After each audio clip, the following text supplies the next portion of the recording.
Hello sir. हा hello, कोण बोलतय? सर मी जुळवाजुळवी लग्न संस्थेतून पिंकी बोलते. जुळवा जुळवी हे कसलं नाव आहे?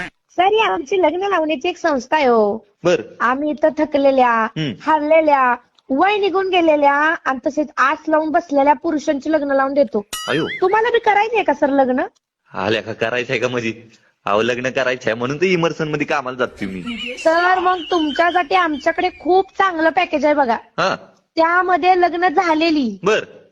लग्न न झालेली, हा. पळून जाऊन माघारी आलेली, अयो. काळी गोरी बुटकी हं. आणि उंचीत कमी न जास्त असलेल्या बी मुली आमच्याकडे आहेत. अहो मॅडम, ती पॅकेज आहे ना ती जरा बाजूला राहू द्या. मला ना जिवंत पोरगी द्या फक्त, मग बघतो मी काय करायचं ती. चालेल सर, आम्ही तुमचा फॉर्म भरायला घेतोय. तुम्हाला ओटीपी येईल, तो सांगितला की तुमचं काम झालंच म्हणून समजा. काम नाही, लग्न मॅडम, लग्न. बर बर, लग्न म्हणजे तुमच्या बी लक्षात आहे म्हणायचं लग्न. हो. हा थांबा मॅडम, आलाय ओटीपी आलाय, घ्या. हा सर सांगा. 9917. 9917 पोता हातरा. आता ठेवते फोन मी.